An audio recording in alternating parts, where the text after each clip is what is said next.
Hi,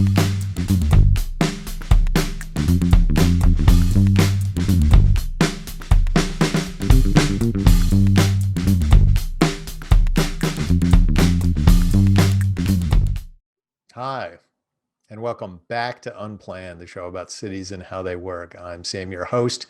You probably know me by now, and remember to hit the subscribe button. It's always important to hit the subscribe button for lots more interesting shows to come in the future. But today's show is a very special show. It's a very special show for me. It's a very special show for the show because it actually represents the 1-year anniversary of Unplanned. It's been 1 year since I posted my first episode right at the start of COVID with Dan Scudder as the guest talking about big data. We are very grateful for Dan for being the very first guest on the show, and we appreciate that very much. Today, we're going to have another first to celebrate the 1-year anniversary. We're going to have our first return guest on the show, and that person is none other than my old friend and former colleague, Craig Kelley. Craig is a former city councillor here in Cambridge and just generally a man about town. And to celebrate the 1-year anniversary, Craig and I decided that we would get on our bikes and ride around Cambridge. And Craig would give us his bike tour of Cambridge to a couple of important points that are important to him as we think about cities and how they work. So in just about a second, you're going to see me and Craig out on our bikes on the street, and we're going to be touring Cambridge and seeing what's on Craig's mind about the city. Before we do that, let me just take half a second to say thank you to all of you, the viewers, the people who've been watching the show. As we all know, this has been quite a year for all of us, and Unplanned has just been a labor of love for me. I've had a great time doing it, and it's been a real joy being along the ride with you. So thanks for joining us, and come back for more shows in the future. All right, see you in a second.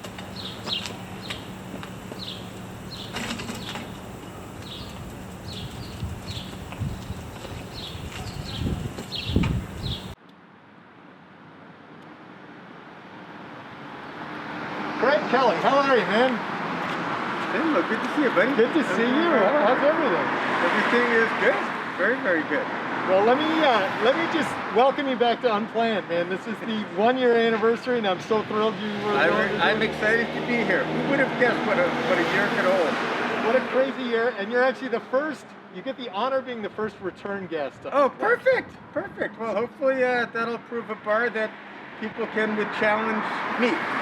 Excellent. Now, what are we doing today? So today's your day. I think you're giving us a tour of Cambridge. Today is in fact my day, and I think today is a day to say, what have we learned in a year of Unplanned? Not just your show Unplanned, by the way, which I've enjoyed watching, but the unplanned nature of a pandemic.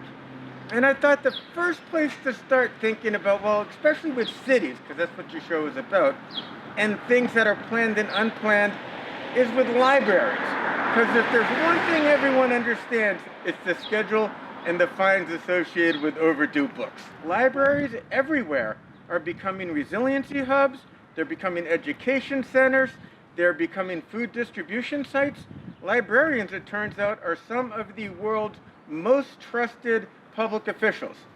And I think it's important that we take that and run with it. Well, that sounds good. Why don't you tell everybody, because you've actually had kind of an interesting working year. What have you been up to? Yes, this is one of my few face-to-face or mask-to-mask conversations. I have been a contact tracer for over a year now. I have called in the thousands of people, or they've called me. I've supervised a team. I was a mentor doing research and training for our contact tracing outreach. I've got a ringside seat on how this pandemic is affecting people all across Massachusetts, from Cape Cod and the islands and Cambridge all the way out to Pittsfield and anywhere else you can think of. Well, we won't get too distracted because we are here to talk about libraries and a couple other stuff. But what's a 30,000 foot view? What have you seen? What's this year? This is a virus that impacts people in very disparate ways based on their density and based on their finances. And those two are obviously connected. But if you took a look at the cities I'm calling, it is cities that we associate with dense housing and a low level of wealth. it's Revere, it's Lowell, it's Lawrence, it's Holyoke. And every once in a while there might be a Cambridge in there, or maybe even less often a Boston.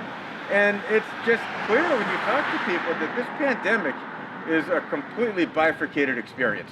If you are poor, and especially if you don't speak English as a native speaker, you are having a very different life in this pandemic than if you're Craig Kelley.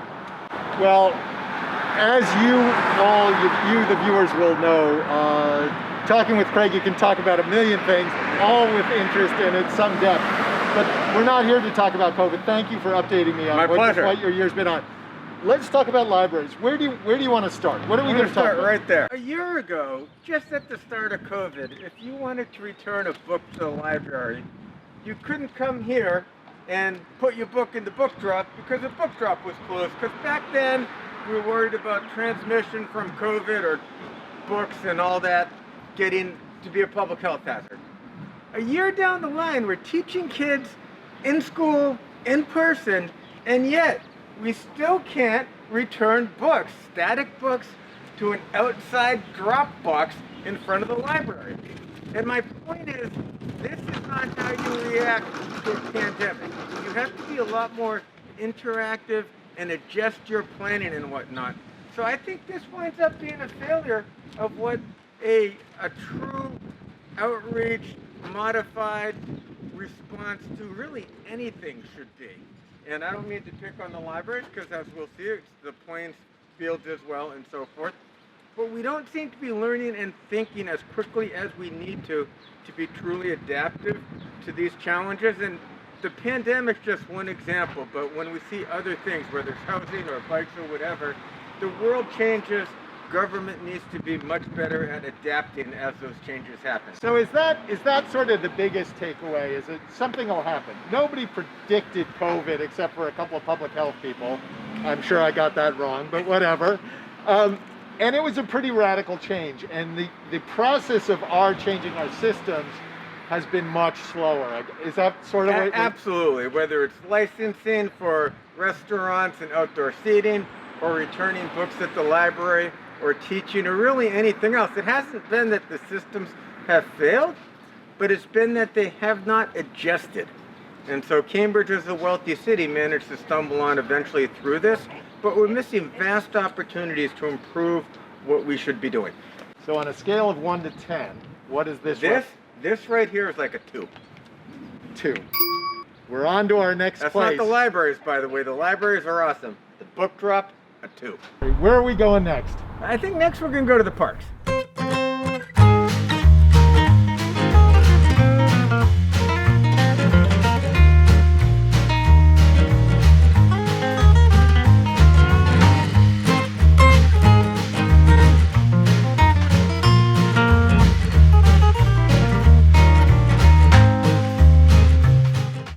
We're back again, and we're here at Danny Heat Park. We're standing in front of a soccer field. And what's the story? Why are we here?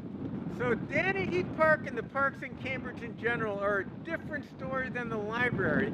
If we'd been here a year ago, there would have been placards up that said, these places are closed because of COVID. We were worried back then. And they were closed for a very, very long time. And if you can't play in the parks in Cambridge, especially if you live in one of our many apartment buildings, you don't have your own backyard, or maybe even not your own living room. If you can't play in a public park, where can you go? Nowhere, really. So the city eventually took away the signs, made these spaces available for public recreation, made access to them more possible, and now people have that venue to go outside, play some soccer, read a book, throw a ball around with their kids, their friends, whatever. So this is, you ask the scale, this is like a 5.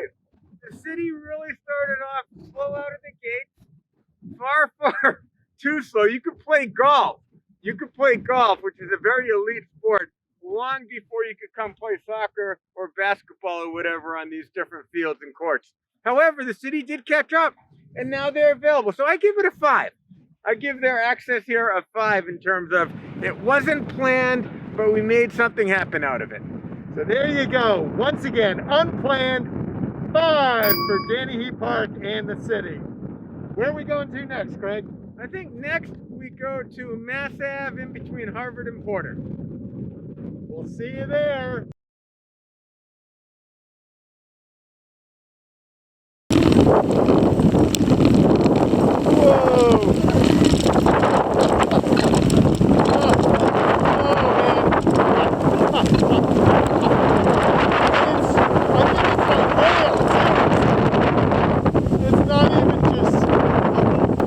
What's going on right now? We are taking shelter from a rain and windstorm that I thought wasn't going to happen for another 2 hours. Talk about unplanned. Oh man.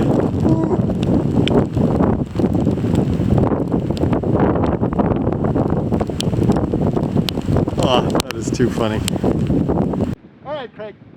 We're out here. We're at another part of Danahy. We just had the rainstorm, which is pretty good. Great for the 1-year anniversary. What are we looking at now? What's the story now? So here we're looking at a little picnic area and some grills. And again, one of the challenges in COVID, it's a disease of density. And if you don't give people opportunity to gather outside, maybe they either don't gather or they gather inside in dense areas. So public space and safe use of public space is a really, really important issue and a big challenge.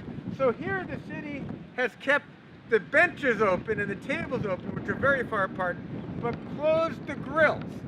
Now, arguably, they could have closed the interior grills and kept the exterior grills open well over 6 feet apart and used that fencing to create 2 very separate areas of grilling for families.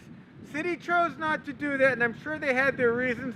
I think they shaved it too much on the we'll shut it down side rather than let's figure out how to best make this work and keep people safe. So on this, you know, I give them, they're aware of the thought, they're looking at the benches, they're open. I give the city a 6 on this, but it could have been better. City gets a 6 on the grills. Pretty amazing. All right, Craig, what's our next stop? I think our next stop is in between Porter and Harvard. We're going to look at some of the outdoor seating and maybe some of the bike lanes there. We'll see you there.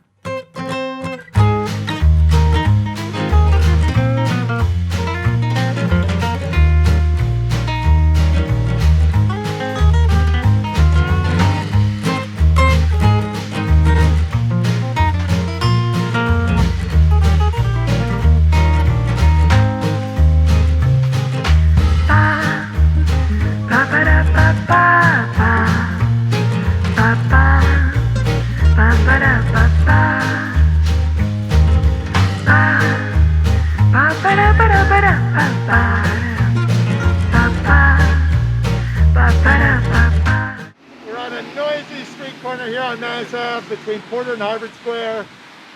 What's the story? Why'd we come here? We came here because what we see behind us is an example of this sort of hybrid approach the city has to trying to rethink its public spaces in a way that some might think is as inoffensive to anyone as possible, and others might think is really an inarticulate, ineffective way to position yourself and plan for the future. I'm in the latter camp, by the way. So when we look at this building, which is a significant building, what we see is something that's encroaching on the sidewalk, built out over the street, and then protected by ugly concrete barriers, sort of edges into the bike path. Or bike, not path, bike lane, big difference. What is not impacted is the throughput of cars. So Cambridge, even with COVID as a dynamic force for change, Cambridge just was unable to rethink the primacy of cars on our streets, which is super unfortunate because what we wind up with is a situation where no one's quite happy. That sidewalk is really, as you can see, it is too narrow for people to walk counter to each other, especially if they're walking in pairs. The bike lane lost about 1.5 feet or so, and the people eating dinner and lunch here and so forth wind up being in this, basically a house, rather than on a plaza sidewalk. What the city should do is it should recognize that our sidewalks need to be wider. We need to give up space that is now dedicated solely to cars. And they should have bumped the sidewalk up and turned this into a much wider plaza. And that way we could arguably still have a wider sidewalk and have much, much less of a sort of car-centric thing going on throughout the city. COVID was a great opportunity, not just to rethink our use of the sidewalks and streets, but to rethink how we license businesses. Why not just have this whole side of the street open to pedestrians for people that want to sit and eat, and have the food served at tables from different restaurants and so forth? Lots of ability over a year to say, we're going to do this stuff completely differently. But what we wound up doing was taking an existing program, putting a little more oomph into it, and saying, okay, we're going to stop here. That was a real shame, and it continues to be a real shame. Well, what do you give this for a number, Craig, between 1 and 10? I give the structure and the work by the restaurant owners and so forth a 10. We're really putting this together. I give the city and its ability to help these things happen through money and so forth, maybe they get a 7 on that. They didn't stop it at any rate, and I appreciate that. As far as rethinking, though, the way these businesses operate and their interaction, not just with each other, but with the general public and the primacy of cars, I give the city at best a 4. There you have it, folks. Craig, I want to thank you for coming on Unplanned. This is the 1-year anniversary of this show. For me, it's been a labor of love. You were on one of the first shows. You've now been on the 1-year anniversary. And Sam, I am thrilled to be here, and ideally we'll do it again in a year, and we won't be talking about COVID. Absolutely. Great seeing you, man. Great to see you, buddy.